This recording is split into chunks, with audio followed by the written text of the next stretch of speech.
మీరు పంపిస్తే బాగుంటుంది. మీరు ఒక వాయిస్ మెసేజ్ లాగా కానీ లేకపోతే ఒక వీడియో కానీ చేసి మీరు మా అడ్మిన్స్కి ఎవరికైనా పంపించినట్లయితే చాలా సంతోషిస్తామండి. ఎందుకంటే మీరు హ్యాపీగా చక్కగా ఎంజాయ్ చేస్తూ మీరు బెనిఫిట్ పొందారు అంటే it gives lot of satisfaction to us. ఎందుకంటే మేము కూడా మీ దగ్గర నుంచి ఆశించేది అది ఒకటే. ఎందుకంటే మేము పొందిన బెనిఫిట్ మీరంతా కూడా పొందాలి, మీరు కూడా హెల్దీగా హ్యాపీగా చక్కగా ఉండాలని కోరికండి. ఆ కోరికతోటే మేమంతా కూడా డాక్టర్ గారి దగ్గర వాలంటీర్స్గా ఉంటున్నాం. కాబట్టి మీరు ఈ 21 డేస్లో మీరు పొందిన బెనిఫిట్ ఏమిటి అనేది ఒక చిన్న వాయిస్ మెసేజ్, ఒక 1 minute, అది gives lot of satisfaction to us. ఓకేనా? పంపుతారా?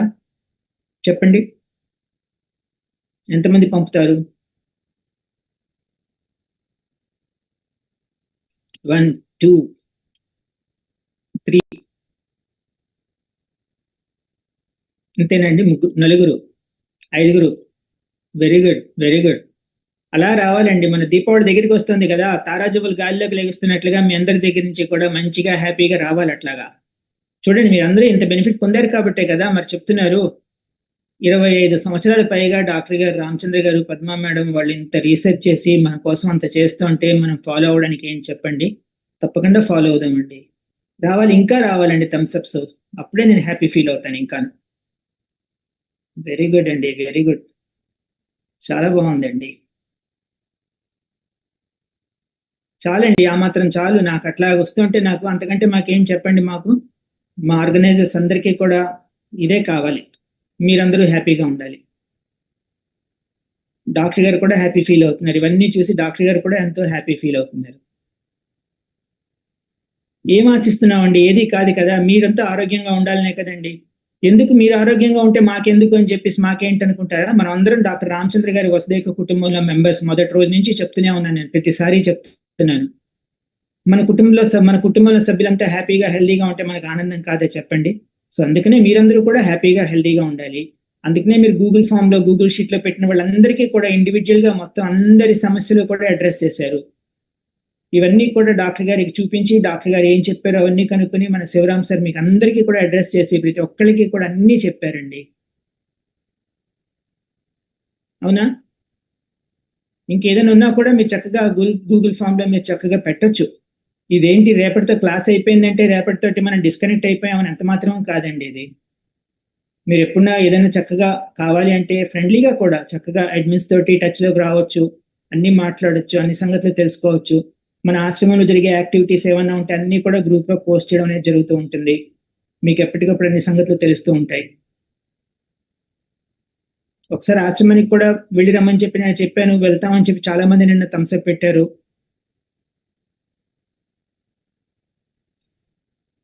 రమేష్ గారు, shoulder pain relief juice, medicine అనేది లేదండి. మనకి ఇక్కడ ఆహారమే ఔషధం అనమాట. సో మీరు ఒకసారి నాకు షోల్డర్ ఏదైనా కూడా అండి, మన డైట్ ఫాలో అవ్వాలి. కాల్షియం బాగా ఉండేలాగా నువ్వులు పాలు తాగాలి, నువ్వులు ఖర్జూరం పెట్టుకుని, డయాబెటిక్ లేకపోతే కనుక నువ్వులు ఖర్జూరం ఉండలు చేసుకొని తినాలి.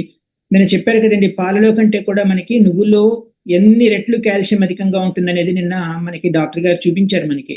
ఆ తర్వాత పాలు మనకి 12 సంవత్సరాల వయసు వచ్చిన తర్వాత పాలను అరిగించుకునే ఎంజైమ్స్ మనలో ఉండవు, క్రమేపీ తగ్గిపోతాయి 12 సంవత్సరాల నుంచి. సో పాలలో కాల్షియం ఉండే మాట అయితే వాస్తవమే, కానీ మనకు ఉపయోగపడదండి అది ఏమీ కూడా, ఎందుకంటే మనం అరిగించుకోలేం. సో అందుచేతనే మన నువ్వుల్లో ఉన్న కాల్షియం అంతటినీ కూడా మన బాడీకి చక్కగా కాంప్లెక్స్ రూపంలో అందుకోవాలి అంటే కనుక నువ్వులు తీసుకోవాలండి. మనం ఏదో రకంగా నువ్వులు కూడా అన్నంలో, కూరలో వేసుకుని నువ్వులు ఖర్జూరం ఉండలు చేసుకుని తినడం, తోటకూర జ్యూస్ తాగడం. తోటకూరలో కూడా మంచిగా కాల్షియం ఉంటుంది. సో అందుకనే మన మార్నింగ్ మాత్రం పుదీనా, కొత్తిమీర, తులసి జ్యూస్ 100% తీసుకోవాలండి. మిగతా సాయంత్రం జ్యూస్లు మాత్రం మన జ్యూసెస్ లిస్ట్ లోంచి, జ్యూసెస్ లిస్ట్ పోస్ట్ చేశాం కదండి గ్రూప్ లోను, దాంట్లో మీరు ఏదో ఒక జ్యూస్ తప్పనిసరిగా తీసుకోవచ్చు అనమాట. ఓకేనా? అంటే డేట్స్ ఏదైనా కూడా డ్రై డేట్స్ అయితే నానబెట్టుకోండి, నీళ్ళలో నానబెట్టుకుని చక్కగా మీరు తీసుకోవచ్చు, ఇబ్బంది లేదు. ఓన్లీ డయాబెటిక్ ఉంటే కనుక ఎవరన్నా వాళ్ళని మాత్రం డేట్స్ వద్దని చెప్తాము. మిగతా వాళ్ళు చక్కగా తీసుకోవచ్చు, డేట్స్ తీసుకోవచ్చు, ఫిగ్స్ తీసుకోవచ్చు, బాదం అన్నీ తీసుకోవచ్చండి. బట్ ఏది తిన్నా కూడా నమిలి నమిలి నమిలి నోట్లో నీరు అయిపోయేలాగా చూసుకుని అప్పుడు దాన్ని మింగినట్లయితే మనకి ఎట్టి పరిస్థితుల్లో గ్యాస్ట్రిక్ ప్రాబ్లం రావటం కానీ ఏది ఉండదండి. ఈవెన్ మొలకలు తింటే కొంతమంది గ్యాస్ట్రిక్ ప్రాబ్లం వస్తుంది అంటున్నారు. మొలకలు కూడా బాగా నవలాలండి, నమిలి నమిలి నీరులాగా అయిపోయిన తర్వాత మింగాలి. దాని తర్వాత మంచినీళ్ళు మన బాడీకి తగినట్టుగా, మన హైట్ వెయిట్కి తగినట్టుగా మంచినీళ్ళు తీసుకోవాలి. ఎవరైనా కూడా మినిమం 3 to 3.5 లీటర్స్ తీసుకోవచ్చండి బ్లైండ్ గాను. అంతకన్నా ఎక్కువే ఉంటుంది కానీ అంతకన్నా తక్కువ కాదు. చిన్నపిల్లలు అనుకోండి 2 లీటర్స్ అట్లా తీసుకుంటారు. సో బట్ అదర్వైజ్ మనకి ఏంటంటే చక్కగా అన్ని మంచినీళ్ళు తాగొచ్చు. నైట్ డైలీ చపాతీ తినొచ్చా అంటే నైట్ ఓన్లీ ఫ్రూట్స్ అనుకున్నాను కదండి. 21 days అయిపోతుంది కదా, మరి అందుకని చెప్పి మీరు ఇంక ఇప్పుడు ఇలా అడగకూడదు. మీరు నైట్ అంటే నైట్ డిన్నర్ అంటే ఓన్లీ ఫ్రూట్స్, అది కూడా సూర్యాస్తమయం అయ్యే లోపల ఆ ఫ్రూట్స్ అంతా అయిపోవాలి మనకి. ఓకేనా అండి? రైట్ అండి, మన డాక్టర్ గారి సెషన్ స్టార్ట్ అవుతుందండి ఇప్పుడు.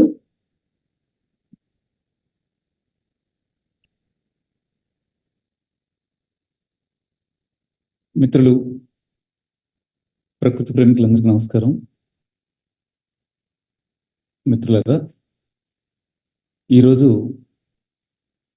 సాధారణంగా ఉండే అంశంలోంచి వివిధ సమస్యలు ఎలా రేజ్ అవుతాయి అనే దాన్ని మనం కొన్ని అంశాలు చర్చించుకుంటూ వెళ్దాం. మన కుటుంబాల్లో ఒకప్పుడు ఉండేది కాదు, కానీ ఇప్పుడు బాగానే కనిపిస్తున్నటువంటి సమస్య వెయిట్. కొంచెం లావుగా ఉండడం అనేది గతంతో పోలిస్తే ఇప్పుడు పెరిగింది. అంతకుముందు కొద్దిమంది ఉండేవాళ్ళు, లావు ఉండేవాళ్ళు, అప్పుడు ఉండేవాళ్ళు, ఇప్పుడు ఉంటారు. ఇప్పుడు లావు సన్నం అనేదాన్ని పుట్టుక తీరు డిసైడ్ చేస్తుంది. తల్లిదండ్రులు వెయిట్ ఉన్నారా, 3 రకాల బోన్ సిస్టమ్ ఉంటుంది అంటారు మన వాళ్ళు. ఇది చిన్న బోన్, కాస్త మీడియంగా ఉండేటువంటి ఎముకల వ్యవస్థ, మరొకటి కాస్త ఎత్తుగా ఉండేటువంటి బోన్ స్ట్రక్చర్. ఈ బోన్ స్ట్రక్చర్ చాలా చిన్నగా ఉంటే చూస్తుంటాం కదా, చిన్నగా ఉండే మనుషులు, మధ్యస్థంగా ఉండే, మీడియంగా ఉండే మనుషులు, కాస్త ఎత్తుగా లావుగా ఉండేటువంటి మనుషులు. ఇది కామన్. ఇంకా మనం నయం, మనం ఇంకా ముందుకెళ్ళి బయట ప్రపంచంలో వెళ్ళి చూస్తే మనం అనుకునే ఎత్తు, లావు ఇవన్నీ లెక్క కూడా రాకుండా ఉండేటువంటి దేశాలు చాలా ఉన్నాయి. ఇప్పుడు అమెరికా వాళ్ళను, రష్యా వాళ్ళను చూస్తే ఎంతెంత ఎత్తు ఉంటున్నారు, ఇంత ఎత్తు ఉంటున్నారు. ఆఫ్రికా వాళ్ళని చూడండి, వాళ్ళు ఎంత హైట్ ఉంటారో. సరే, ఎవరికి ఉండేటువంటి పొజిషన్లో వాళ్ళకి 3 మెయింటైన్ అవుతున్నాయి. చిన్నగా ఉండేటువంటి వాళ్ళు, మధ్యస్థంగా ఉండేవాళ్ళు, బాగా లావుగా ఉండేవాళ్ళు అనే పద్ధతి సాధారణంగానే ఉంటుంది. కానీ అదేమవుతుంది అంటే నెమ్మదిగా అబ్నార్మల్గా మారుతుంది. ఇది నార్మాలిటీని, అబ్నార్మాలిటీని ఎలా అర్థం చేసుకోవాలంటే, ఉదాహరణకి గేదెల్లో చాలా పెద్దగా ఉండే గేదెలు ఉంటాయి. మాళ్ళీ గేదెలు అంటాం సార్, చాలా పెద్దగా ఉంటాయి. మామూలుగా నాటు గేదెలు అంటారు, చిన్నగా ఉంటాయి. లేదా ఒంగోలు జాతి ఆవు, ఎద్దు చాలా పెద్దగా ఉంటాయి. అదే మనం భద్రాచలం వైపు, ఒరిస్సా వైపు వెళితే గిరిజనులు పెంచుతుంటారు, చిన్నగా ఉంటాయి. నాటు ఆవులు చాలా చిన్నగా ఉంటాయి. వాటి పుట్టుక తీరది. కాబట్టి ఒంగోలు గిత్త పెద్దగా ఉంటే ఒబిసిటీ అంటే తప్పు. కానీ ఒంగోలు గిత్తలోనూ ఒబిసిటీ ఉంటుంది, నాటు గిత్తలోను, నాటు ఆవులోనూ కూడా ఒబిసిటీ ఉంటుంది. లేదంటే బాగా లావుగా ఉండడం అంటే నేచురల్గా అది ఎంత హైట్ ఉంది, ఎంత ఎముక పుష్టితో ఉంది, ఎంతలా ఉండొచ్చు అనే దానికి ఉండేటువంటి కామన్ మెజర్మెంట్స్ కొన్ని ఉంటాయి. చిన్నదానికి కూడా అలాగే ఉంటుంది. చిన్నది కూడా అది ఉండాల్సిన దానికంటే పెరిగితే ఒబిసిటీ, పెద్దది కూడా అది ఉండాల్సిన దానికంటే పెరిగితే ఒబిసిటీ. కాబట్టి పెద్దగా ఉండటమే ఒబిసిటీ కాదు, కొంచెం చిన్నగా ఉన్నామంటే ఒబిసిటీ లేనట్టు కాదు. మన ఎముకలు బాగా చిన్నవై ఉండి మనం వెయిట్ ఉంటే సాధారణంగా చూసినప్పుడు అది మామూలు వెయిటే అనిపించవచ్చు, కానీ వాళ్ళ సన్నటి ఎముకలతో చూస్తే అది వెయిటే, ఓవర్ వెయిటే. ఇది ఎందుకు వస్తుంది, దీన్ని తగ్గించుకోవడం ఎలా, అలాగే ఇది వచ్చిన తర్వాత అనుబంధంగా వచ్చేటువంటి సమస్యలు ఎలా ఉంటాయి, ఇది పరిశీలించాల్సి ఉంది. వీటిలో 1-2 అంశాలు మీ దృష్టికి తీసుకొస్తాను. అసలు ఈ బరువు పెరగడానికి పునాదులు ఎక్కడ పడతాయి అంటానికి, ఒకటి, సాధారణంగా శరీర నిర్మాణంలో ఎంత ఈ ఎముక పుష్టి ఉండాలి, కండరాల సిస్టమ్ ఉండాలి, కొవ్వు సిస్టమ్ ఉండాలి, ఇదంతా కూడా జీన్స్ లోనే డిసైడ్ అయి ఉంటుంది. కాబట్టి అలా విభజన చెందుతూ మనిషి పెరుగుతూ వస్తూ ఉంటాడు బాల్యం నుంచి. అయితే బాల్యంలో మనం చేసేటువంటి కొన్ని చిన్న పొరపాట్లు కూడా వాళ్ళు అబ్నార్మల్గా మారడానికి దారి తీయచ్చేమో, మనం జాగ్రత్త పడాల్సిన అవసరం ఉంటుంది. వాటిలో ఒక ముఖ్యమైన పాయింట్ ఏంటంటే, పసితనం నుంచి, అంటే పుట్టి కాస్త పెరుగుతున్న దగ్గర నుంచి సుమారు 3-4 సంవత్సరాల వయసు వచ్చే లోపు ఈ శరీరం ఎలా ఏర్పడాలి అనే వైపుగా చాలా పనులు శరీరంలో జరుగుతూ ఉంటాయి. ఇది జరిగేటప్పుడు మనం ఇచ్చే డైట్ ప్రభావం కూడా బాడీ మీద ఉండే ఛాన్స్ ఉంది. ప్రధానంగా నేను అనేది కొవ్వు విషయంలో. అంటే కొవ్వు సంచులు తయారవుతూ ఉంటాయి బాడీలో, తిత్తుల్లాగా కొవ్వు కణాలు తయారవుతూ ఉంటాయి. ఈ తయారవుతున్నప్పుడు మనం ఇచ్చే డైట్ అది సరిపోతూ ఉందా, ఎక్కువ ఇస్తున్నామా అనే దాని మీద ఆధారపడి కూడా ఈ కొవ్వు కణాల సంఖ్య పెరగటానికి ఈ మరీ చిన్న ఏజ్లో, సంవత్సరం వయసు నుంచి ఆ 3 ఏళ్లలోపు వయసులో ఎక్కువ ఛాన్సులు ఉంటాయి. అయితే ఇదే టైంలో మనం పిల్లల విషయంలో చేసే ఒక పొరపాటు ఏంటంటే, వాళ్ళు బొద్దుగా మంచిగా ఉండాలని మనవాళ్ళు నెయ్యి ఎక్కువ వేసి పెట్టడం ఇలాంటి పనులు చేస్తూ ఉంటారు. అంటే నెయ్యి వేయొద్దని నేను అనడం లేదు, టేస్ట్గా ఉంటే మంచిదే కదా, మనం వేసుకుని టేస్ట్గా తింటలేదేంటి, ఆ టేస్ట్ వాళ్ళు ఎందుకు తినొద్దు, రైటే.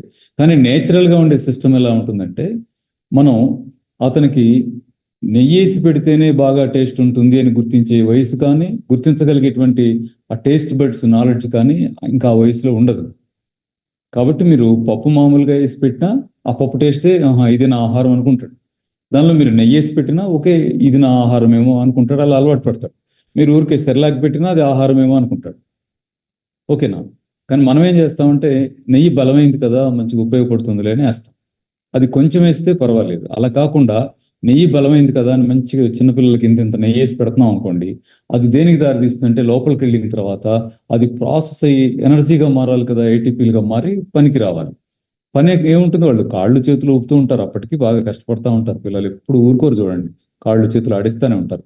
అయినా వాళ్ళు చేస్తున్న శ్రమకి మించి లోపలికి ఆహారం వెళ్ళింది అనుకోండి, అప్పుడు అదేమవుతుందంటే మళ్ళీ గ్లిజరాల్గా ఫ్యాటీ యాసిడ్గా మారి కొవ్వు కణంగా మారుతుంది. ఆ కొవ్వొత్తుల నిర్మాణం కూడా అప్పుడే జరిగేటువంటి పద్ధతి కాబట్టి, ఓహో ఈ ఆహారం ద్వారా ఇంత కొవ్వు వచ్చేటైతే ఇంకాస్త 4 కొవ్వొత్తులు ఎక్కువ ఉండాల్సిందే అనే పద్ధతిలో బాడీ కొవ్వొత్తులను ఎక్కువ తయారు చేసింది అనుకోండి, అది తర్వాత పెద్ద అయిన తర్వాత ఎలా ఉంటుందంటే ఏమాత్రం వాళ్ళు అవసరానికి మించి కొంచెం తిన్నా ఆటలో స్టోర్ అయిపోతా ఉంటుంది. ఇది మీకు ఇంకా సరిగా అర్థం కాకపోతే నేను ఇంకొక యాంగిల్ నుంచి దీన్ని చెప్తాను. ఏమిటంటే అది ఉదాహరణకి ఒక మనిషి, నేను ప్లేట్ నిండా అన్నం పెట్టుకొని తింటాను అనుకోండి, బాగా 3 పూటలు శుభ్రంగా తినేస్తున్నాను అనుకోండి. తినేస్తూ కూడా మీరు ఒక 6 నెలలు ఆగొచ్చి అంత అన్నం పెడుతూ 6 నెలల తర్వాత నాకు చెక్ చేస్తే కూడా నా వెయిట్ పెద్దగా మారదు, అంత వెయిట్ తోటే ఉంటాను. స్టోర్ అయ్యేటువంటి కెపాసిటీ నా బాడీకి లేదు, ఇంకా సన్నగా అలాగే ఉంటాను. అంతే, ఎంత తినక కాదు సన్నగా ఉంది, ఈ బాడీ సిస్టమ్ ఇంతే. కొందరు నేను తిన్నంతే తింటుండొచ్చు, వాళ్ళు చకచకా లావ్ అయిపోతుండొచ్చు. ఏం జరుగుతూ ఉంటుంది అంటే దాచుకోవటానికి వీలైనటువంటి సోర్స్ వాళ్ళ బాడీలో ఎక్కువ ఉన్నప్పుడు తిన్న ఆహారంలో ఎక్సెస్ దాన్ని దాస్తుంది, అలాంటి ఛాన్స్ లేనప్పుడు వదిలేస్తుంది. ఓకేనా? అలాంటి ఛాన్స్ మనం ఎక్కువ ఇచ్చేది ఎక్కడ అంటే పిల్లలకి ఎక్కువ ఆయిల్ ఫుడ్స్, కొవ్వులు ఉండటానికి నెయ్యి ఇట్లాంటి పసితనంలో ఎక్కువ పెట్టడం కూడా ఈ నష్టాలకు దారితీస్తే దృష్టిలో పెట్టుకోండి. ఈ దృష్టిలో పెట్టుకుంటే ఏం చేయొచ్చు అంటే తగినంత మాత్రమే వాడుకోవాలి, టేస్ట్కి ఉంది కదా అని ఇంత చారెడు నెయ్యి పోసి పెట్టేద్దాం పిల్లలకి అనే వైపుకి వెళ్లకుండా ఉంటే పెద్ద అయిన తర్వాత వాళ్ళు ఇట్లాంటి ఇబ్బందులను ఎదుర్కోవడంలో మనం కొంచెం జాగ్రత్తగా ఉన్న వాళ్ళం అవుతాం, ఇబ్బందిని పెంచిన వాళ్ళం మనం కాకుండా ఉంటాం. నేచురల్గా ఎంత రావాలో అంతే వచ్చేటువంటి పొజిషనే ఉంటుంది. ఓకేనా? ఇదో చిన్న జాగ్రత్త తీసుకోవాలి. ఇప్పుడు నేను చెప్పిన జాగ్రత్త మీకు ఇళ్లలో పసిపిల్లలు ఉంటే వాళ్ళకి ఆహారం పెట్టుకునే దాంట్లో ఉపయోగపడుతుందేమో అనుకొని నేను చెప్పాను. అంటే నేను మళ్ళీ సుట్గా చెప్తున్నాను, నెయ్యి వాడకండి అని చెప్పడం నా ఉద్దేశం కాదు. మీరు ఇంత నెయ్యి పోసే పనులు పెట్టుకోకండి. మావాడు నెయ్యి ఉంటేనే తింటాడండి, కాస్త పేరిన నెయ్యి ఎక్కువ వేస్తేనే తింటాడండి, ఇలాంటి అనవసరం. మనం అంతంత అలవాటు చేసేస్తే పిల్లలకు తర్వాత ఇబ్బంది అవుతుంది పెద్దోళ్ళు అయిన తర్వాత. ఇప్పుడు బొద్దుగా ఉంటారు, నీట్గా ఉంటారు, బాగుంటారు, సత్యమే, కానీ ఆ తర్వాత ఇబ్బంది అవుతుంది. ఆ జాగ్రత్త తీసుకోండి. ఓకే, ఇదొకటి. ఇలాంటివి ఏం చేస్తాయంటే బాడీలో కొవ్వు సంచుల్ని పెంచడం వల్ల పెరిగే ఛాన్స్ ఉంటుంది. ఇక్కడ నేను ఇంకొక అంశం కూడా మీ దృష్టి తీసుకురావాలి. నా మాటల్లో ఏమొచ్చిందంటే నెయ్యి, నూనె ఇలాంటి కొవ్వు ఉండేటువంటి ఆహారాలు తీసుకుంటే వెయిట్ పెరుగుతాం అనేది వచ్చింది. కానీ అది కాకుండా కూడా కొందరు ఓన్లీ కార్బోహైడ్రేట్స్ తింటుంటారు, అంటే బియ్యమే తింటుంటారు. పొద్దున అన్నం తింటారు, మధ్యాహ్నం అన్నం తింటారు, సాయంత్రం అన్నం తింటారు, కానీ పొట్ట వచ్చేస్తుంది. ఎందుకు అంటే ఇక్కడ కూడా ఒక సమస్య ఉంది. ఏమిటి అంటే మీరు కార్బోహైడ్రేట్స్ అయినా సరే అవసరమైనది తింటే ఆ ఏటీపీలు మనకు వర్క్లో యూజ్ అవుతాయి. కాంప్లెక్స్ కార్బోహైడ్రేట్స్ని బాడీ ఏం చేస్తుందంటే రోజువారీ పనిలో ఉపయోగించుకుంటుంది. అలా కాకుండా మీరు ఎక్కువ ఇస్తే ఏం చేస్తుంది, దాన్ని కూడా కొవ్వుగా మార్చి స్టోర్ చేసుకునే ఛాన్స్ ఉంది. కాబట్టి ఒట్టి అన్నమే తింటున్నాం, మేము నెయ్యి తినం, మాంసం తినం, నూనె తినం, ఏమి తినం, అన్నమే తింటామని అవసరానికి మించి అన్నం తింటూ ప్లేట్ నిండా తినేసి పొట్ట నిండా తిడి అమ్మయ్య సాటిస్ఫాక్షన్ అంటారే, అలాంటిది కూడా ఏం చేస్తుందంటే ఒబిసిటీకి దారి తీస్తుంది అని దృష్టిలో పెట్టుకోవాలి. ఓకేనా? దీన్ని కొంచెం పరిశీలిద్దాం. చూడండి, ఇప్పుడు మానవ జాతి ప్రారంభపు రోజుల్లో మనం ఆహారం ఎలా తిన్నాం అనే ప్రశ్న వేసుకుంటే ఇదిగో ఇలా ఉండుండేది అనేది మన వాళ్ళు ఊహాచిత్రంగా దీన్ని మన శాస్త్రవేత్తలు మన దృష్టికి తీసుకొస్తా ఉన్నారు. అంటే ఇట్లా ఉండేది అని ఎలా చెప్పగలం? మనమేం చూసి రాలేదు కదా, అప్పుడు ఆ రోజుల్లో ఏం జరిగిందో మనం చూసి వచ్చామా మనకు తెలియదు. కానీ పళ్ళే తినేవాళ్ళు, ఆకులే తినేవాళ్ళు, కాయలే తినేవాళ్ళు అని మనం ఎలా అనగలం అని అంటే అప్పటికి వ్యవసాయం డెవలప్ కాలేదు అనడంలో అభ్యంతరం అయితే లేదుగా. వ్యవసాయం డెవలప్ కాల అంటే ఇంత పంటలు లేవు, ఇంత అవకాశాలు లేవు. మరి వ్యవసాయమే డెవలప్ కాని టైంలో మనిషి ఏం చేసేవాడు అంటే అందుబాటులో ఫారెస్ట్లో ఏం అందుబాటులో ఉంటే అవి తినేవాడు. ఏం అందుబాటులో ఉండేవి? పళ్ళకి చెట్లు, పళ్ళు, కాయలు, గింజలు, ఈ తప్ప ఏమున్నాయి? ఓకేనా? వ్యవసాయం డెవలప్ అయిన తర్వాత కూడా మనం గింజల మీద ఆధారపడేటువంటి వైపే ఉన్నాం. చూడండి, అంటే ప్రధానంగా శాకాహారం ఉండేది ఒక భాగం. రెండవది ఏమిటంటే ఆ పంట ఈజీగా దొరికేది కాదు, కష్టపడాల్సి వచ్చేది. ఒకవేళ శాకాహారం దొరకదు అనుకున్నాం, దొరకని సందర్భాల్లో ఏం చేసేవాడు అంటే తప్పనిసరి అయితే మరి ఆహారం దొరకని సందర్భాల్లో మాంసాహారానికి వైపుగా మనిషి ప్రయత్నం చేసేవాడు. ఎందుకు అట్లాంటి కండిషన్ వస్తుంది అంటే ఉదాహరణకి ఆనాడు వ్యవసాయం లేదు కాబట్టి డెవలప్మెంట్ ఏమి లేదు, అడవుల జంతువులాగా బతుకుతున్న దశలో ఎండాకాలం వచ్చింది, ఎక్కడ కాయలు లేవు, ఎక్కడ పంట లేదు, తినడానికి ఏమీ లేదు. మరి ఎలా బ్రతకాలి మనిషి అంటే ఏ దొరికితే తినే వైపుగా తన ప్రాణాన్ని నిలబెట్టుకోవడం కోసం ప్రయత్నం చేసిన సందర్భంలో ఆనాటి దశలో మాంసాహారం మనిషిని ప్రాణాన్ని నిలబెట్టింది అనడంలో ఆశ్చర్యమేం లేదు. ఎందుకంటే ఆనాడు మాంసాహారం సపోర్ట్ లేకపోయి ఉంటే మనిషి మనుగడ కష్టమైపోయేదేమో కూడా. మరి అప్పుడు శుభ్రంగా అరిగింది, మరి ఇప్పుడు తింటే ఇబ్బంది పడుతున్నారు ఏంటి అన్నాం అనుకోండి, అప్పుడు వాళ్ళు మాంసం సంపాదించాలంటే ఏం చేశారో చూడండి. అంటే ఎంత కష్టపడితే ఎద్దులాగే చాకరీ చేశారంటారే, ఎంత కష్టపడితే వాళ్ళకి ఫుడ్ దొరికేది. అంటే రాళ్ళు తిన్న అరిగిపోతాయని మామూలుగా ఊరికే మాట వరుసకు అంటారే, అంత కష్టం చేసేవాడు. కాబట్టి వాళ్ళకి అన్నాడు మాంసం తిన్న సరిపోయింది. అలా మాంసాహారం శాకాహారం కలిసి ఉపయోగపడుతూ వచ్చాయి. కానీ క్రమేణా జరిగింది ఏమిటి అంటే మనం ఆహార ఉత్పత్తులు చేసుకోవడం పెంచుకున్న తర్వాత మనకి సహజమైన శాకాహారం పుష్కలంగా దొరకడం ఇప్పుడు సాధ్యమవుతా ఉంది. ఓకేనా? ఒకటి కాబట్టి మాంసాహారం జోలికి ఇప్పుడు వెళ్లాల్సిన అవసరం లేదు. దానికంటే కూడా మించి ఇంకొక ముఖ్యమైన అంశం ఉంది, శ్రమలో మార్పు వచ్చింది. శ్రమ ఏమైంది? మానసిక శ్రమ, శారీరక శ్రమలుగా విడిపోయింది. అప్పుడు మనం పనిచేయాలంటే ఎలా ఉండేది, ఎంత కష్టపడాల్సి వచ్చేది అని చూస్తే మన తల్లిదండ్రులైనా, మన తాత ముత్తాతలు తల్లిదండ్రులైనా ఎలా ఉండేది అంటే ఎంత కష్టంగానో ఉండేది. పిల్లల్ని పెంచుకోవాలన్నా, వాళ్ళు చాకరీ చేయాలన్నా ఎంత కష్టంగానో ఉండేది. ఆ జంతువు, ఎందుకంటే మా నాన్న వాళ్ళ అమ్మ చెప్పడం నాకు గుర్తు, మన నేలకొండపల్లి ఆ కొండల్లో ఎనుబోతులు ఉండేవి, మెకాలు ఉండేవి. మరి ఆ జంతువుని ఇప్పుడు ఏమంటారో నాకు ఐడియా రావట్లేదు, కానీ మెకం అనేవాళ్ళు. మెకాలు ఉండేవి, ఇంటికి వచ్చి కుక్కలు ఎత్తుకుపోయాయి, ఇలా చెప్పేవాళ్ళు. అంటే ఫారెస్ట్ లో జంతువులతో కలిసి బతుకుతున్నామా అంతగా బ్రతికే పొజిషన్ ఒకటి ఒకనాటి కాలంలో మన జీవితాల్లో ఉంది. ఎందుకు నా చిన్నప్పుడు చెప్పింది అంటే ఆవిడకి అప్పటికి 80 ఏళ్ళు, అంటే ఇప్పుడు దగ్గర దగ్గర 110-120 సంవత్సరాలకు పూర్వం రోజుల్లో మనం చుట్టూ మన గ్రామాలు ఇవాళ పట్టణంలాగా బతుకుతున్నాం. కానీ ఆనాడు ఉన్నటువంటిదంతా కూడా అలాంటి దుర్భరమైన లైఫే ఉండేది. ఈ లైఫ్ లో దొరికింది తింటూ విపరీతమైన శ్రమ చేస్తూ మాత్రమే దొరికించుకోగలిగే స్థితిలో ఉండడం అనేది ఆ రోజు మనం హెల్దీగా ఉంచింది, రాళ్ళులాగా కండలు ఉండేటువంటి పొజిషన్ తెచ్చింది. అయితే కాలక్రమేణా వచ్చినటువంటి మార్పులు ఏం చేశాయంటే మన శరీరాల్లో ఉపయోగపడేటువంటి కొవ్వుని పెంచుతూ వచ్చాయి. అంటే కొవ్వు ఉపయోగపడేదా? అవును, ఉపయోగపడేది. కొవ్వే నష్టమైంది కాదు. పిల్లడికి నూనె చుక్క, ఇది తేనె, నెయ్యి చుక్కో, ఇంకేదన్నా కాస్త ఒక ముద్ద ఎక్కువ అన్నం పెట్టడము నష్టమయ్యేదేం కాదు. ఒక యాంగిల్లో చూస్తే ఇది ఎనర్జీ రిజర్వ్, స్టోర్. ఇప్పుడు మనం ఏం చేస్తాం, చెరువులో వాటర్ని స్టోర్ చేసుకుంటాం. దేనికోసం అంటే మన కోసమే కదా, అవసరమైనప్పుడు కొంచెం కొంచెంగా వాడుకోవచ్చు అని. అలా బాడీ కూడా ఏం చేస్తుందంటే కొవ్వు కణాలని సపోర్టింగ్ ఎనర్జీ రిజర్వ్స్ గా వాడుకుంటూ ఉంటుంది. ఈ కొవ్వు కణం స్ట్రక్చర్ ఇలా ఉంటుందండి, మీకు అర్థమైంది? కొవ్వు కణం స్ట్రక్చర్ ఇలా ఉంటుంది.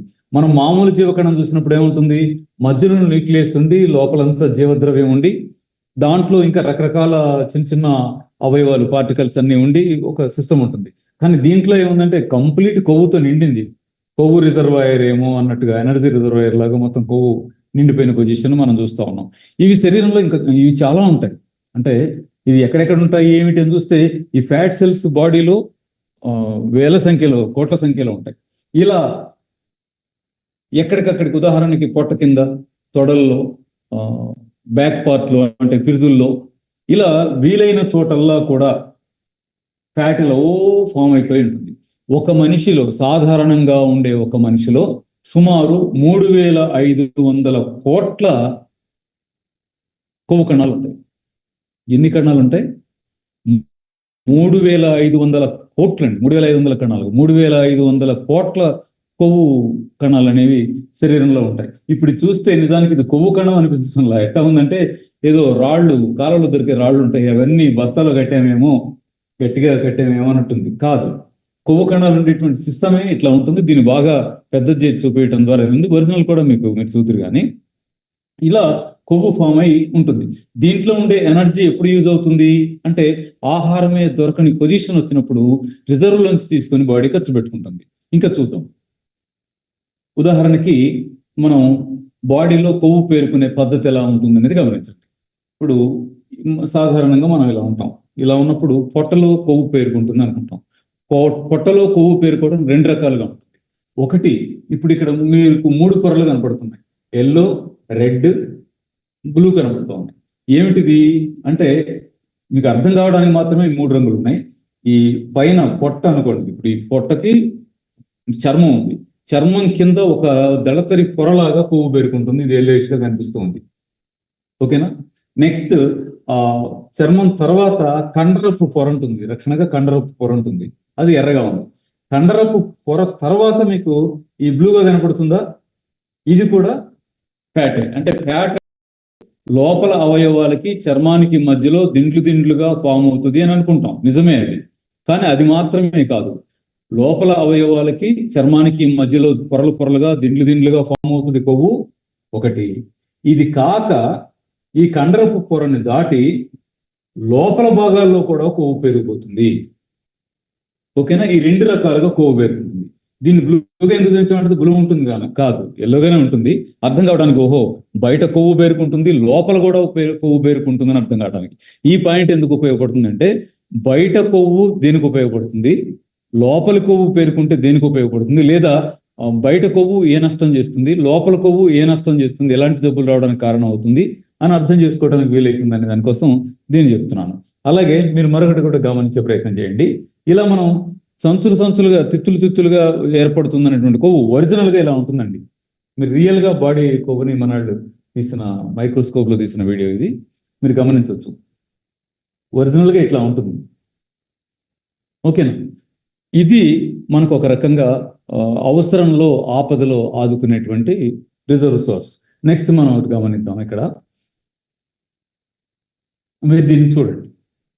అంటే కామన్ గా ఉండేటువంటి బాడీలో జరిగేటువంటి దాంట్లో మనకి ఒక చిన్న అంశం ఆకలి అవ్వడం, తినడం, అమ్మయ్య సరిపోయిందిలే అనిపించడం. ఇప్పుడు నేను ఆకలి అవ్వడం, తినడాన్ని ఏమంటాం లేదు. అవును, ఆకలి అవుతుంది, ఆకలి అయినప్పుడు తింటాం కదా. అమ్మయ్య సరిపోయిందని ఎప్పుడు అనిపిస్తుంది అంటే మనం ఏమనుకుంటాం అంటే పొట్ట నిండితే సరిపోయింది అనిపిస్తుంది అనుకుంటాం కదా. అలా కాదు. మీరు ఆహారపు అలవాట్లను గమనించండి. కొంతమంది కొంచెమే తింటారు, కొంచెం తిన్నా చాలండి అని అంటారు. అట్లాగే ఉంటుంది, వాళ్ళ లైఫ్ అంతా అట్లాగే ఉంటుంది. కొంచెం తింటూ చాలని సాటిస్ఫై అవుతారండి. కావాలని తగ్గించుకోవడం కాదు, వాళ్ళ ఆహారమే అంత తింటారు, సాటిస్ఫై అవుతుంటారు. కొందరేమో పొట్ట నిండా తింటే తప్ప వాళ్ళు సాటిస్ఫై కాదు.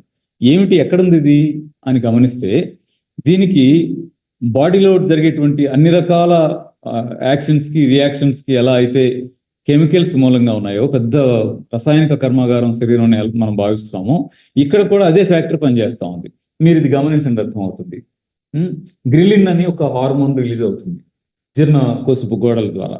ఇది బ్లడ్ లో కలిసి గ్రిలిన్ నెమ్మదిగా మెదడుకు చేరిందంటే మనసుకి ఏం తెలుస్తూ ఉంటుందంటే ఆకలి అవుతుంది అన్న ఫీల్ తెలుస్తుంది. ఈ గ్రిలిన్ ఎక్కడ రిలీజ్ అవుతుంది? జీర్ణకోశపు గోడలో రిలీజ్ అవుతుంది. ఇది బ్లడ్ లో కలిసిన తర్వాత ఆకలి అవుతుందని మళ్ళీ ఎక్కడ ఫీల్ వస్తుంది? మనకు బ్రెయిన్ లో ఫీల్ వస్తుంది. ఆకలి అవుతుంది అంటాం. ఓకే, ఆకలి అవుతుంది, తినడం స్టార్ట్ చేస్తాం, తింటాం. తిన్న తర్వాత ఎక్కడ ఆపాలి? సరిపోయిందనే ఫీల్ ఎక్కడి నుంచి రావాలి? ఇక్కడ కొవ్వు పాత్ర ఉంది. ఏమిటా కొవ్వు పాత్ర అంటే కొవ్వు కణాల నుంచి లెప్టిన్ రిలీజ్ అవుతుంది. కొవ్వు కణాల నుంచి రిలీజ్ అయ్యే ఈ లిప్టిన్ అనేటువంటి హార్మోన్ వల్ల ఏమవుతుందంటే ఇది బ్లడ్ లో కలిసి బ్రెయిన్ చేరగానే చాలు అన్న ఫీలింగ్ వచ్చేస్తుంది. ఫ్రెండ్స్, ఈ పాయింట్ మీరు క్యాచ్ చేయాలి.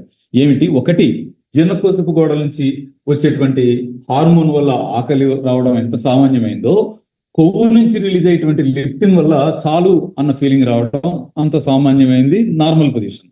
అలా కాకుండా కొవ్వు నుంచి రిలీజ్ కావాల్సినటువంటి లెప్టిన్ రిలీజ్ కావడం లేదనుకున్నాం, తక్కువ అవుతుంది అనుకున్నాం. అప్పుడేమవుతుంది, చాలు అన్న ఫీలింగ్ రాదు త్వరగా. దాంతో ఏం చేస్తారంటే ఇంకా అన్ఈజీగానే ఉంటుంది. తిన్నాను కానీ ఇంకా తినాలనిపిస్తుంది ఏంటి, తిన్నాను కానీ ఇంకా తినాలనిపిస్తుంది, ఏదో ఒకటి తింటారు. దీన్నే మన వాళ్ళు సాధారణంగా గ్రామాల్లో ఏమంటారంటే మేక తిండి తింటున్నావు ఏంటి అంటారు. అంటే ఎప్పుడు ఏదో ఒకటి తింటున్నారు, ఎప్పుడు ఏదో ఒకటి తింటున్నారు అనే పద్ధతి. కాదండి, ఆకలి అవుతుంది. ఎందుకు ఆకలి అవుతుంది? మరి తిన్నారు కదా, మళ్ళీ ఎందుకు ఆకలి అవుతుంది? 3 సార్లు తింటాం. మార్నింగ్ టిఫిన్ చేస్తాం, మధ్యాహ్నం తింటాం, సాయంత్రం తింటాం. ఇదే కదా, 3 సార్లు తింటాం.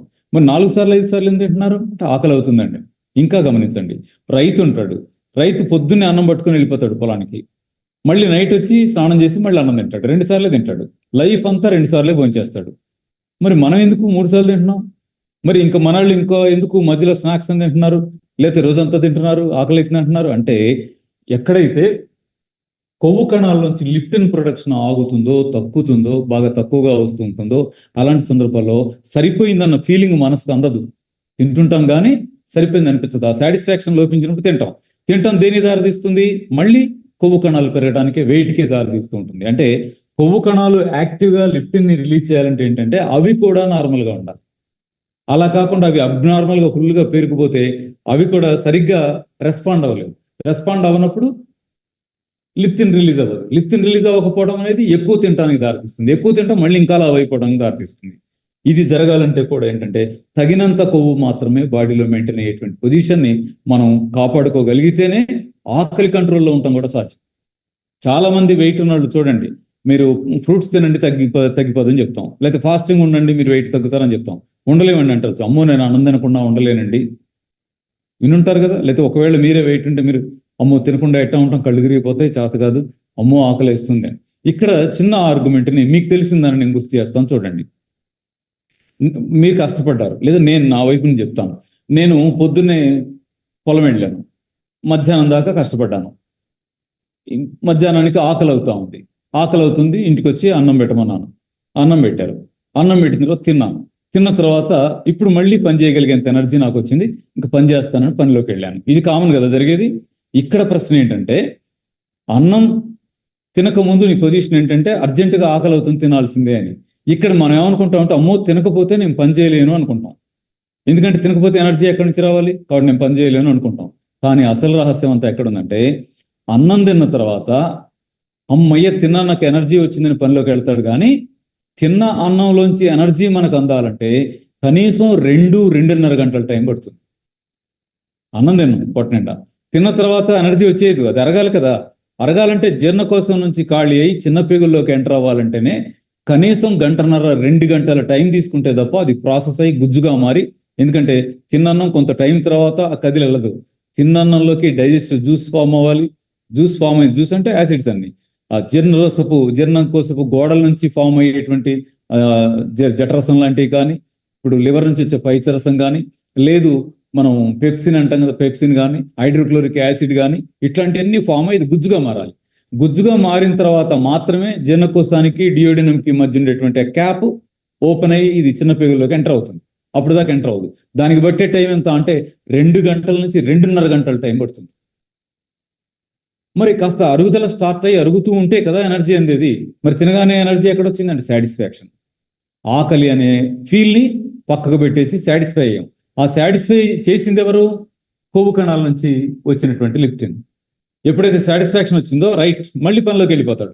నిజానికి పనిలో తిన్న ఆహారం అరుగుతూ ఉపయోగపడవచ్చు, లేదా స్టోర్ అయినటువంటి ఎనర్జీ కొవ్వు కణాలు విచ్ఛిన్నమైతూ కూడా మనకి ఎనర్జీ దాంట్లోంచి బయటకు వచ్చి ఎనర్జీ అందొచ్చు. ఏదైనా జరుగుతూ ఉండొచ్చు. ఈ ఆకలి తీరిందనే సాటిస్ఫాక్షన్ మనం పనిలోకి తీసుకెళ్తుంది. అర్థమవుతుందా?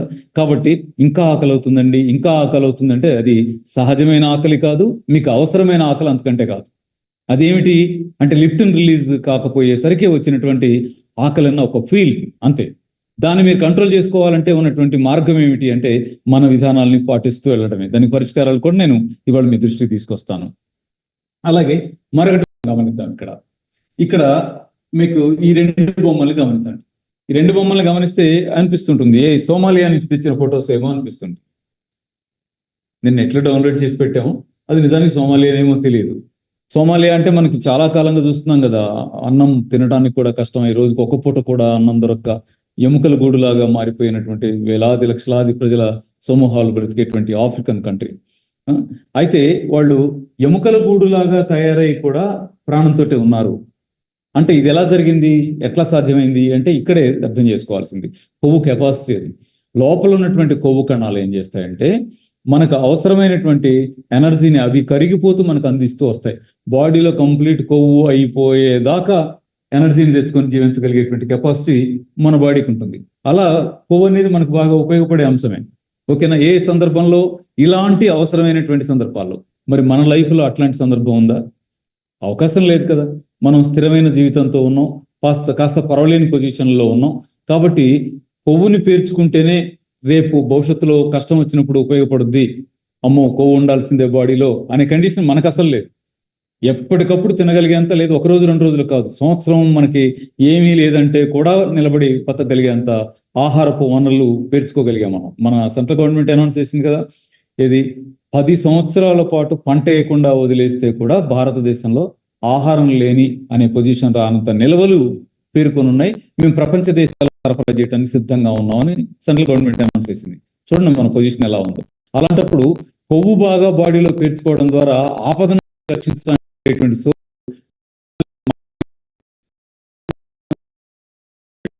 ఓకేనా.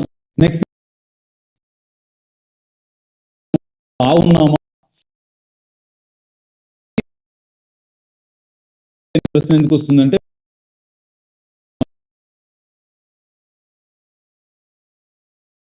భారీ శరీరాలని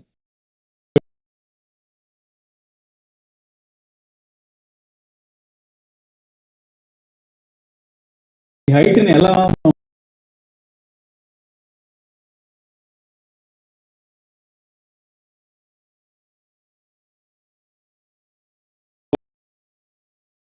దాని ద్వారా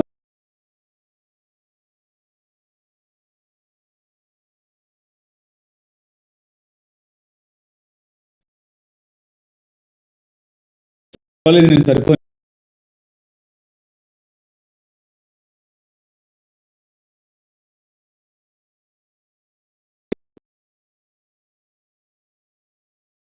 విధానమే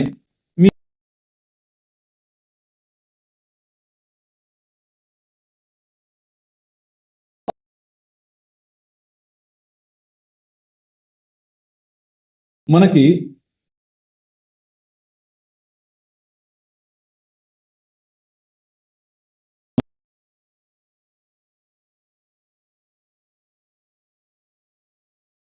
పాయింట్ 5 లో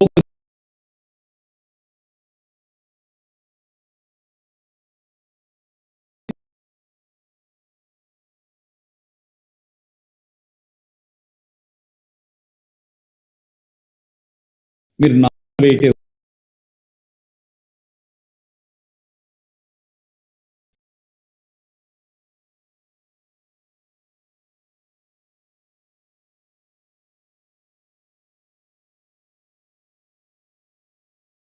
రెండు పాయింట్ 9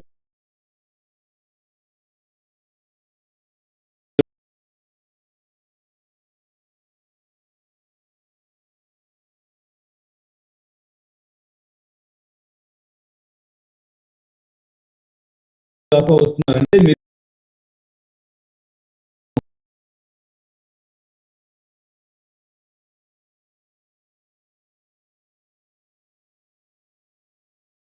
ఇరవై ఐదు దాటి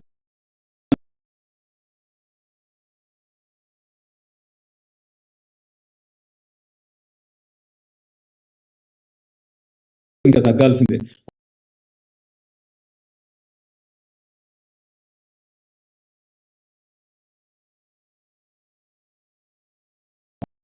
బిఎంఐ 30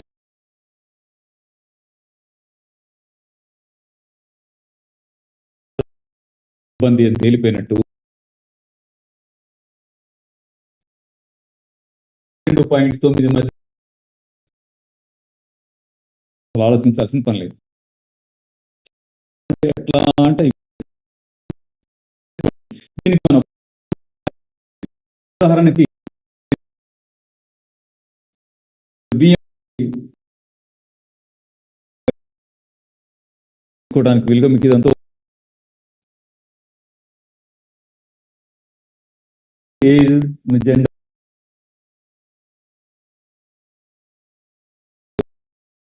మిమ్మల్ని మీరు చూసు ఆ వెయిట్ లాస్ కావటం. నెక్స్ట్ చూద్దాం, వెయిట్ ఉంటే ప్రాబ్లం ఏంటి, ఎప్పటి నుంచో ఉంటున్నాం కదా అట్లా నడిచిపోతుందిలే అంటే ఒకప్పటికి ఇప్పటికీ కుదిరే పొజిషన్ లేదు. ఆహారపు అలవాట్లో చాలా మార్పులు వచ్చాయి, వాతావరణంలో చాలా మార్పులు వచ్చాయి. ఈ ఎన్విరాన్మెంట్ చేస్తున్నటువంటి విష ప్రభావం కానీ, ఆహారం ద్వారా వస్తున్నటువంటి విష ప్రభావం కానీ, ఫ్రీ రాడికల్ డ్యామేజ్ కానీ, ఇది ఎటు వెయిట్ ఉన్న వాళ్ళని జబ్బుల్లోకి త్వరగా లాక్కుపోయేటువంటి ఛాన్స్ ఎక్కువ వస్తుంది. ఉదాహరణకి వెయిట్ ఎక్కువ ఉన్న వాళ్ళకి వచ్చేటువంటి జబ్బుల్లో ఒకటి ఏమిటి అంటే డయాబెటీస్. మీరు గమనించండి, డయాబెటీస్ ఉన్న వాళ్ళు చాలా మంది వెయిట్ ఉంటారు. అంటే మామూలుగా ఉంటానండి నేను, నాకు షుగర్ వచ్చింది అంటే మీరు బిఎంఐ చెక్ చేయండి, తేలిపోతుంది. అంటే ఇంత లావు ఉంటేనే వెయిట్ ఉన్నట్టు కాదు, మీ హైట్ ఎంత, మీరున్న వెయిట్ ఎంత అని చూసుకోవాలి. ఓకేనా? అలా చూసినట్టయితే సుమారు 60% షుగర్ పేషెంట్స్ అంతా కూడా ఓవర్ వెయిట్ షుగర్ వచ్చిన వాళ్ళే. అయితే తర్వాత వెయిట్ తగ్గుతారు. షుగర్ పేషెంట్స్ మన దగ్గరికి వస్తుంటారుగా, మాట్లాడుతుంటారు, సార్ నేను ఎంత బ్రహ్మాండంగా ఉండేవాడిని అండి, షుగర్ వచ్చిన తర్వాత 30 kgs వెయిట్ లాస్ అయ్యాను సార్ అంటారు. అంటే షుగర్ వచ్చి ఇంకా బరువు తగ్గారు కాబట్టి శుభ్రంగా ఉన్నారు, లేకపోతే ఇంకో 30 kgs ఉండేవాళ్ళు. ఇంకొందరు ఏం మాట్లాడతారంటే బాగా బరువు తగ్గిపోయాను సార్, బరువు తగ్గిన తర్వాత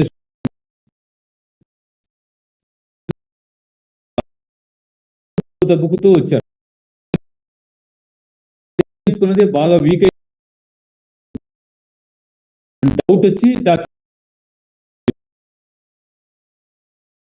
గారు చెక్ చేసిన రోజు మీరు తినే ఆహారం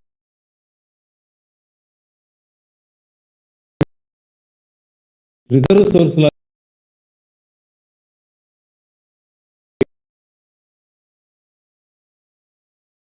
షుగర్ కోసం వెళ్ళారు.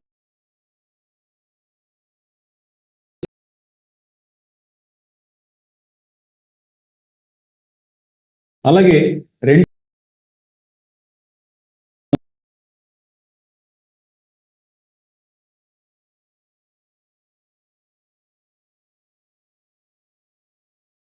రిస్క్ పడుతున్నటువంటి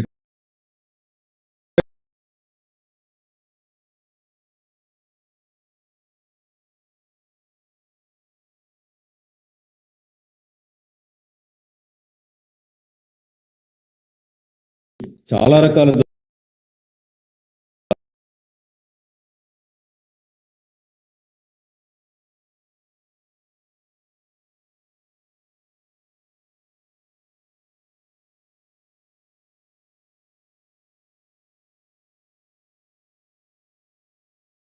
నేను గ్రహించక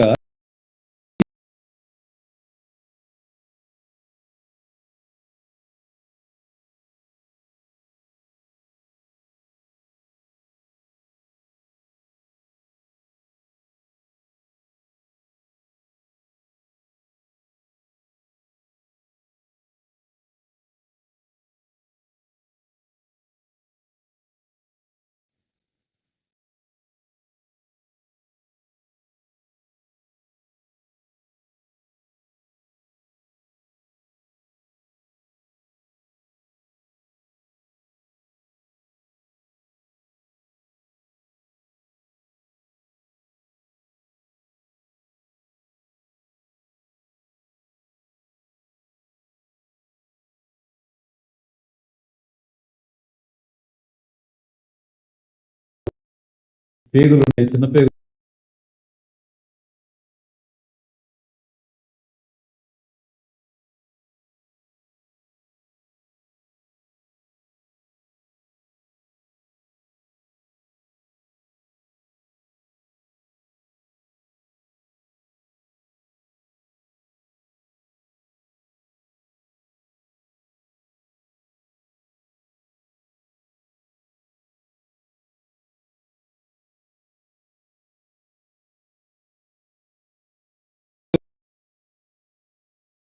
పేరుకొని పోతాయి. ఇప్పుడు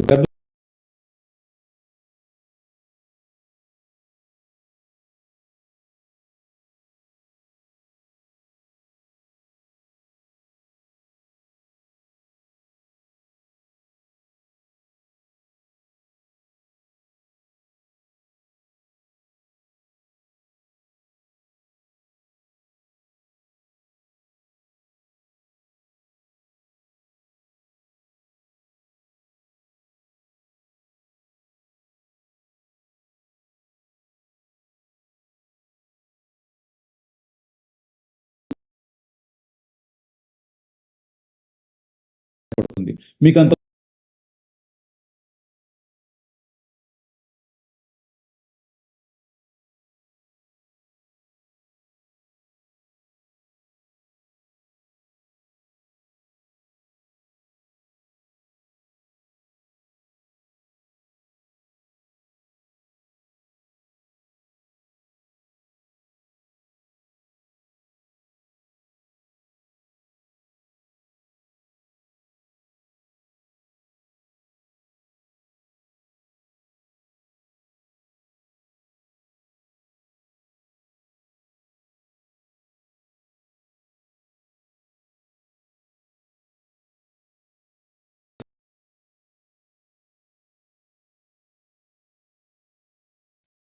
మీకు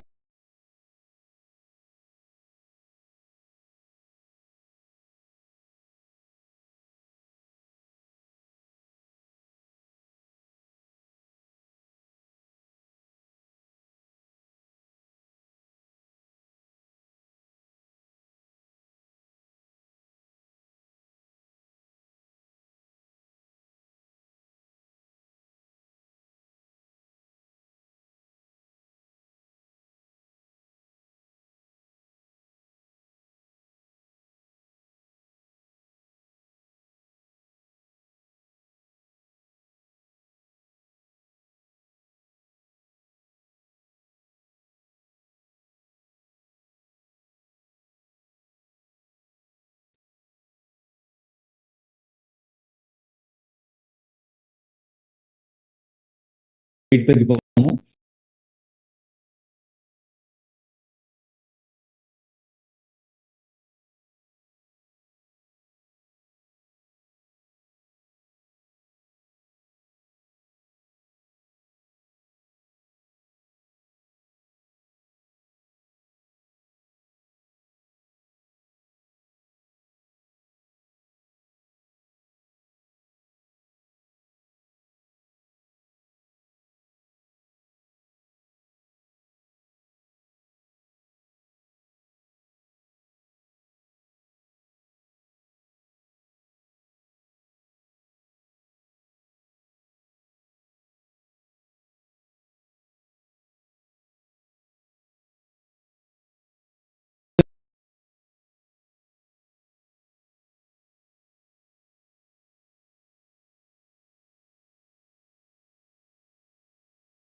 డైరెక్ట్గా ఇచ్చారనుకోండి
insulin resistance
gall bladder stones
ఈ సెల్లో దేని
రూట్స్ అని కాదు.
పొజిషన్కి రావడానికి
మా కుటుంబంలో షుగర్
బయట పనులు ఆపుకోండి.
అలవాటు డామినేట్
స్టోన్స్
డైట్ ఫాలో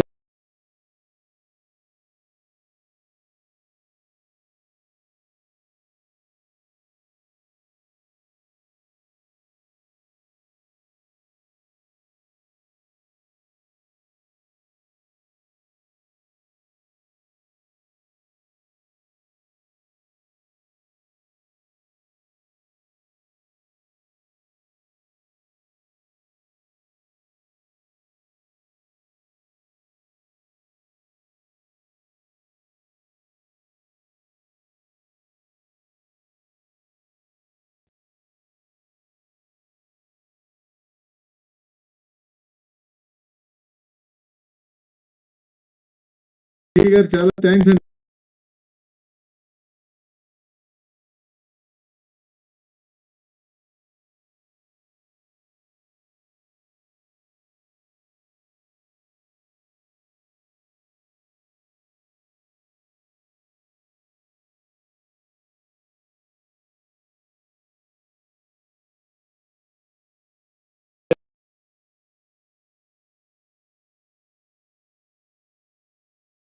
గారు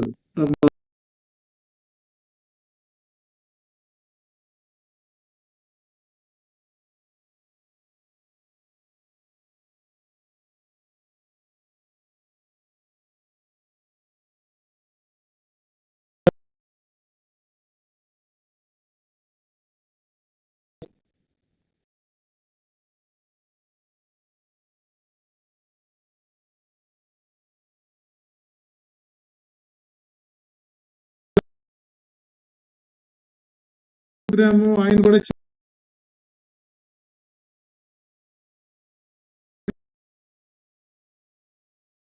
థ్యాంక్ యూ అండి. రాజు గారు తిరుపతిలో డాక్టర్ పోలీస్ అకాడమీ వాళ్ళకే పెట్టబోతున్నారు. మీకు చెప్తా ఉండండి, మోస్ట్లీ నెక్స్ట్ మంత్ అవ్వచ్చు. సో మీ చీఫ్ విజిలెన్స్ ఆఫీసర్ గారు కూడా అప్రోచ్ అయ్యాము. ఆయన కూడా మా డిపార్ట్మెంట్ అందరికి తప్పకుండా డాక్టర్ గారు క్లాస్ పెట్టిస్తానని చెప్పారు. సో త్వరలో వస్తామండి Tirupati. Welcome sir, hearty welcome sir. Okay sir. Next Raju గారు మాట్లాడండి. నమస్కారం సార్, నా పేరు రాజు. నేను టీచర్ సార్, వృత్తిరీత్యా టీచరు. నా వయసు 45. నాకు రీసెంట్గా 160, 170 బీపీ ఉండేది సార్. సో మా ఫ్రెండ్ అన్నాడు కదా, మామూలుగా ఇప్పుడే నువ్వు బీపీ టాబ్లెట్ వాడకి, ఒక వారం బీపీ నువ్వు చెక్ చేసుకుని బీపీ టాబ్లెట్ అప్పుడు అవసరం ఉంటే వాడు అని చెప్పారు. ఈ లోపు నేను మామూలుగా యూట్యూబ్ చెక్ చేయడం, అప్పుడప్పుడు ఈ రామచంద్రరావు సార్ వల్ల డాక్టర్ గారి వీడియోలు ఉంటే చూడడం వల్ల ఇది మా ఫ్రెండ్ ఒకసారి చెప్పాడు. ఆయనను కన్సల్ట్ అయ్యి ఇక నేను ఈ సభ్యత్వం తీసుకుని ఇప్పుడు నేను డైట్ పక్కాగా ఫాలో అవుతున్నా. నా బీపీ చూసుకుంటే 118, 120, 124 అట్లా అవుతుంది. సో నాకు ఈ పెద్ద సమస్యకు దూరం మాపిన డాక్టర్ గారికి పేరు పేరు నమస్కారాలు చెప్పుకుంటున్నాను సార్. థ్యాంక్ యూ రాజు గారు. అలాగే కంటిన్యూ చేయండి చక్కగా డైట్, ఇంకా మంచి కంట్రోల్ వచ్చేస్తాయి అన్ని కూడా. సార్ నాకు ఇంకొకటి సార్, చెవుపోటు వస్తుంది సార్ అప్పుడప్పుడు. దీనికి ఏమన్నా మామూలుగా ఈ చుక్కలు లాంటి మందులు వాడకుండా ఏమన్నా ఉంటుందా సార్, న్యాచురల్ రెమెడీ? తర్వాత కాల్ చేయండి. ఇప్పుడు ఓన్లీ జస్ట్ ఎందుకంటే ఇప్పుడు చెప్తుంటే ఇది కదా, మీరు జస్ట్ మళ్ళీ కాల్ చేయండి, మీకు క్లియర్ గా చెప్తాము. Okay sir, okay sir. Samba గారు మీరు కూడా మాట్లాడండి. సార్ నమస్తే సార్. నమస్తే, చెప్పండి. మేము 3 నెలల కిందట వచ్చాం సార్ నేలకొండపల్లి ఫ్యామిలీతో. నేను, మా మిస్సెస్, మా పాప. ఓకే. పాప ఏమో థైరాయిడ్ సార్. 3 నెలలకి థైరాయిడ్ నార్మల్ వచ్చింది సార్ పాపకి. Very good sir. హలో, చెప్పండి సార్, వినపడుతుంది. చెప్పండి, చాలా సంతోషం. అలాగే నాకు షుగర్ ఉంది సార్. షుగర్ నార్మల్గా వచ్చింది సార్. అలాగే 3 నేను 73 ఉన్నాను సార్. ఇప్పుడు 70 కేజీలకు వచ్చాను సార్ 3 నెలల్లో. చాలా సంతోషం అండి. అలాగే మా మిస్సెస్ కి మొత్తం అన్ని అటాక్ అయినాయి సార్, 1 by 1. ఆ పరిస్థితుల్లో వచ్చాం సార్ అక్కడికి. వస్తే ఆమెకి కళ్ళు నరాలు అదట్టం తగ్గింది. ఈ వెన్నుపోట్లు, ఈ పిక్కలు, ఈ చేతులు నొప్పులు, ఇవన్నీ పెయిన్స్ అన్ని తగ్గిపోయినాయి సార్. వెరీ గుడ్ అండి. అలాగే గారు చాలా సంతోషం. సాంబా గారు, ఇంట్లో అందరూ కూడా ఎన్నో హెల్త్ ప్రాబ్లం నుంచి బయటపడినందుకు మాకు చాలా ఆనందంగా ఉంది వినటానికి. తతిమాళ్ళు అందరూ కూడా చక్కగా మీ మాటలు వింటూ ఇన్స్పైర్ అయ్యి అందరూ కూడా డాక్టర్ గారు డైట్ పాటిస్తారని ఆశిస్తున్నామండి. Okay, thank you sir. Thank you. ఇంకెవరన్నా మాట్లాడారండి? మీరు అన్మ్యూట్ చేసుకుని మాట్లాడండి. ఎవరన్నా మాట్లాడాలనుకుంటే అన్మ్యూట్ చేసుకుని మాట్లాడండి ప్లీజ్. చక్కగా మంచి ఇన్స్పైరింగ్ గా చెప్తున్నారు అందరూ. మీరు కూడా చెప్తే చాలా ఆనందంగా ఉంటుందండి.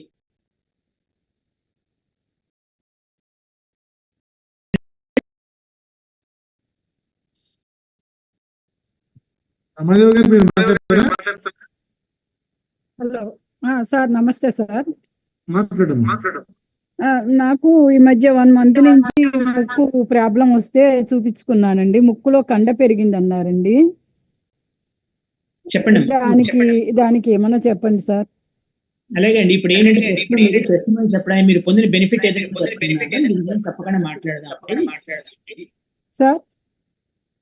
ఇప్పుడు అంటే దాని గురించి చేసినప్పుడు చెప్తానండి.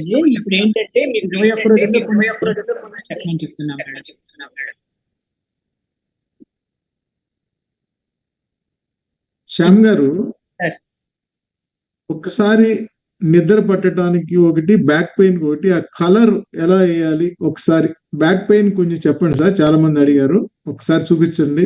అందరూ కూడా దయచేసి స్క్రీన్ షాట్ తీసుకోండి. శ్యామ్ గారు ఒకసారి చూపిస్తారు. బ్యాక్ పెయిన్ ఉన్నోళ్ళు నిద్రకిను బ్యాక్ పెయిన్ కి చెప్పమంటారా సార్? అవును సార్, ఈ 2 అడిగారు చాలా మంది. ఒకసారి చూపించండి సార్. సరేనండి. ఈ బ్లాక్ బ్రౌన్ స్కెచ్ పెన్స్ దగ్గర ఉంచుకోండి. Black and brown.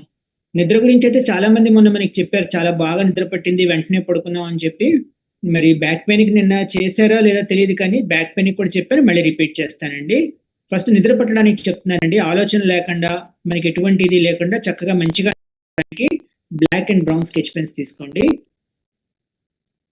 Black sketch pen తోటి ఏదో ఒక చేతిలో ఫస్ట్ ఒక 0, ఎక్కడో చిన్నదో పెద్దదో ఒక 0 పెట్టుకోండి. కనపడుతుంది కదండి క్లియర్ గా. ఒక 0 పెట్టుకోండి. తంబు జాయింట్ కి మధ్యలో గోరు భాగం డాట్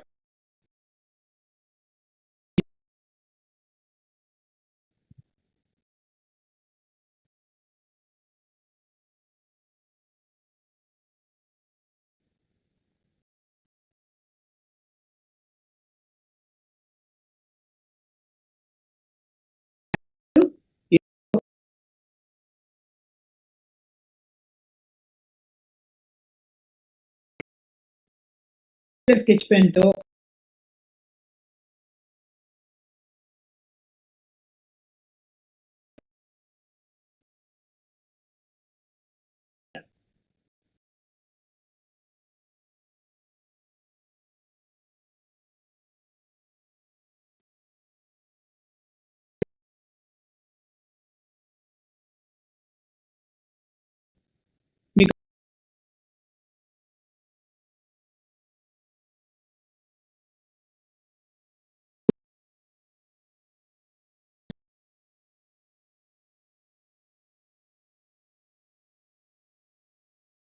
మధ్య వేళ్ళకినేమో బ్రౌన్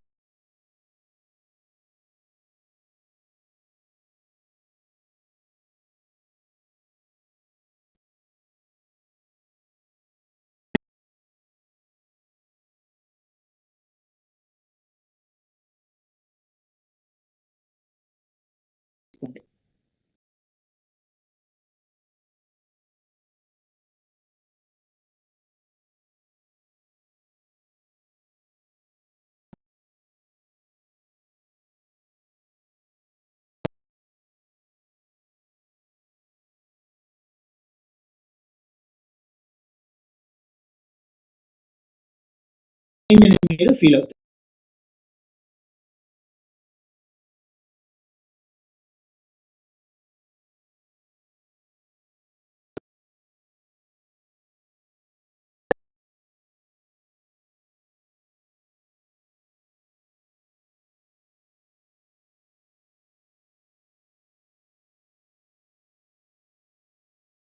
కడిగించుకోవచ్చండి.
వెరీ గుడ్ అమ్మా.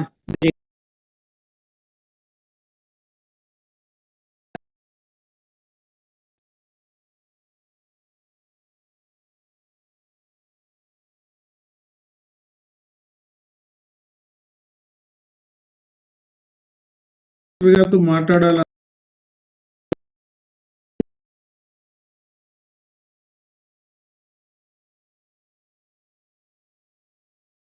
కింద తగ్గలేదా?